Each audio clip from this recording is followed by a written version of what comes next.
제가 자랑하고 싶은 게 하나 있어서 가져왔어요. 뭐냐면은 짠.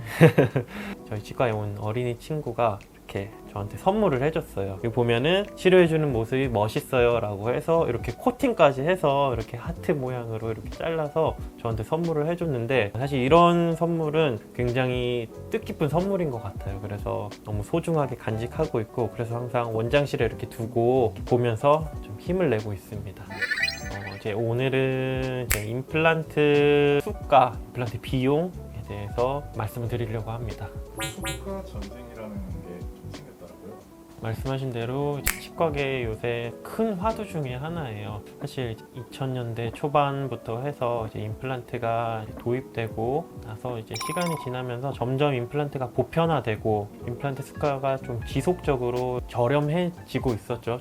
최근 들어와서 그런 수가 경쟁이 정말로 더 심해진 것 같아요. 저한테도 이렇게 막 광고가 많이 떠요. 임플란트 20만 원이면 충분합니다 하면서 전화번호 남겨주세요, 뭐 이런 식의 광고가 많이 뜨더라고요. 그래서 저희 치과에 오신 환자분들도 어디 가면은 뭐 얼마면 해준다던데, 어디 강남에 가면은 얼마면 다 해준다던데, 왜 이렇게 가격이 차이가 나는 거냐라고 질문을 하시는 분들이 많이 있죠.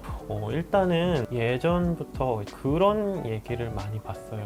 임플란트 도대체 원가가 얼마냐. 저희는 나사를 판매하는 사실 철물점이 아니고, 전문직이 다 그렇지만 기술을 판매하는 사람이다 보니까 이 기술에 대한 사실 값어치를 매기는 거라고 생각을 하거든요. 면허증을 가지고 기술을 가지고 의술을 판매를 한다라고 생각을 하는데, 그러다 보니까 원가가 얼마냐라고 매기기는 상당히 좀 어려운 부분인 것 같아요. 어떤 무형의 어떤 것이니까요, 이 의술 기술이라는 것이. 어쨌든 치과계에서 이제 경쟁이 좀 심화되고 하면서 점점 더 이제 저렴한 임플란트가 나타나고 있는 거는 사실인데요. 그러면은 어떻게 해서 더 저렴한, 더 싼 임플란트가 가능한가? 예를 들어서 어떤 임플란트 회사에서 이 임플란트 픽스처를 구매를 할 때 패키지로 이렇게 구매를 하게 되는데 1000만 원어치를 살 수도 있고 3000만 원어치를 살 수도 있고, 많이 구매하시는 분들은 한 번에 뭐 억대로 구매를 하시는 분들도 있어요. 근데 당연하겠지만 많이 사면은 많이 살수록 할인이 많이 붙어서 단가를 조금 더 싸게 들어올 수 있어요. 그러다 보니까 계약의 단위를 굉장히 크게 가져가고 조금 더 싸게 가져올 수 있는 것도 사실이에요. 근데 사실 그것만으로 이 임플란트 수가를 사실 다 설명하기에는 사실 뭐 큰 차이가 나지는 않거든요. 결국 구조적으로 그런 이제 저가 임플란트를 앞세운 치과들은 박리다매라고 생각을 하거든요. 결국은 그렇게 해서 병원이 이제 수익을 내고 하기 위해서는 더 많은 임플란트를 심어야 하고, 그러기 위해서는 빼지 않아도 될 치아를 뺀다던가, 혹은 2개만 심어도 될 상황에서 뭐 3개를 심는다던가, 이런 아무래도 조금 뭐 과잉 진료나 조금 뭐 진료비를 부풀리기 위한 뭐 이런 행위가 있을 가능성이 높고, 실제로도 그런 게 많다라고도 좀 들어서 알고 있습니다. 치과가 잘 되는데 필요하게 하는 경우. 이런 부분은 있을 것 같아요. 저희가 보통 이제 일반적으로 임플란트 수가를 책정하는 부분에 있어서 저희가 이걸 한번 심고 끝이라고 생각을 하지 않아요. 저희가 보증 기간이 있고 개런티가 있고 했는데 탈이 나고 하면은 당연히 저희가 책임지고 보수를 해준다거나 분명히 이런 부분이 이제 존재를 하거든요. 근데 저가 이제 덤핑 임플란트 같은 경우에는 한번 심기만 한다면은 뭐 크게 손해가 아닐 수 있겠지만, 유지 보수라던가 이런 부분에 있어서는 문제가 반복되고 이제 수리가 반복되고 하다 보면은 적자가 날 수도 있는 구조예요. 그러다 보니까 유명한 강남의 어떤 교정치과가 환자분들을 확 끌어당긴 다음에 다 마무리를 하지 못하고 폐업을 하고, 그래서 그 환자분들을 오갈 때 없어지고 이런 사례들이 실제로 있었고, 저가 덤핑 임플란트 치과들도 그런 부분을 이제 조심을 해야 되지 않을까 싶습니다. 저렴한 임플란트를 내세우는 치과들 특징이랑 있을까요? 박리다매의 구조기 때문에 일단은 규모가 굉장히 커요. 의사들이 굉장히 많습니다.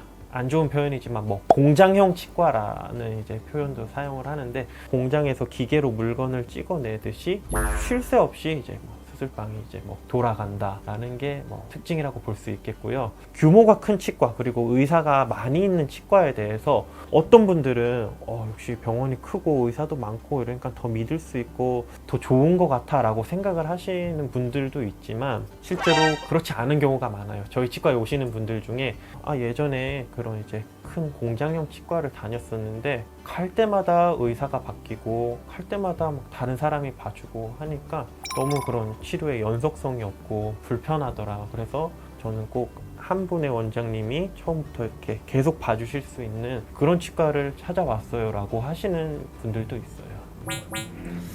이건 좀 어려운 질문인데 이거를 사실 제가 뭐 정답을 딱 내리기는 어려운 부분인 것 같아요. 다만 이제 참고할 수 있는 자료가 있다면은 우리가 이제 보험 임플란트라는 게 있잖아요. 나라에서 65세 이상 환자분들에게 2개까지 이제 적용을 해주는 보험 임플란트라는 게 있는데 보험 임플란트는 수가가 딱 정해져 있어요. 나라에서 정해 놓은 거거든요. 본인이 부담하는 이제 수가는 40만 원 정도이지만 나라에서 공단에서 나오는 금액을 합하면은 아마 뭐 대략적으로 한 100만 원 정도가 되는 걸로 알고 있고요. 근데 그렇다고 해서 그것보다 비싸면은 이게 뭐 절대적인 기준은 이제 될 수가 없다라고 생각을 하는데 기준치에서 너무 벗어난 너무 저렴한 가격이라면은 뭔가 결여된 부분이 있지 않을까라고 한번 뭐 의심을 해볼 수는 있을 것 같아요. 싸구려 재료일 경우에 네. 이걸 구별할 수 있는 방법이 구분하기는 사실 쉽지 않다라고 봐요. 사실 요즘에는 재료의 차이보다는 이미 공장에서 찍어서 나온 기성 어버트먼트를 쓰는 경우가 있고 맞춤형 커스텀 어버트먼트라고 하는데 환자분의 본을 떠서 구강 상태에 맞는 이제 적절한 이 기둥이나 보철물을 맞춤 제작을 하는 거죠. 당연히 보철물이나 이제 결과에 있어서도 더 좋고요. 근데 일부 이제 치과에서는 단가를 줄이기 위해서 기성 재료를 쓴다거나 뭐 이런 부분도 이제 존재를 하는 걸로 알고 있습니다. 일단은 저희가 이제 뭐 예를 들어서 임플란트 같은 경우도 요즘은 이제 환자분들이 많이들 알고 계시지만 여러 회사의 여러 제품들 라인업이 있거든요.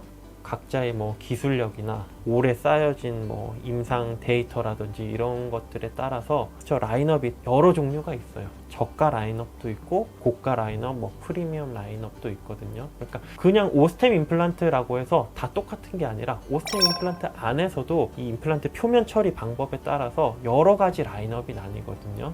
아무래도 그런 이제 저가 임플란트 치과 같은 경우에 이렇게 이제 광고를 해요. 우리는 오스템 임플란트 땡땡 몇만 원에 심어줄 수 있어요 라고 하지만 오스템 임플란트에서 이제 가장 저가 라인업을 쓴다거나 이런 경우가 많거든요.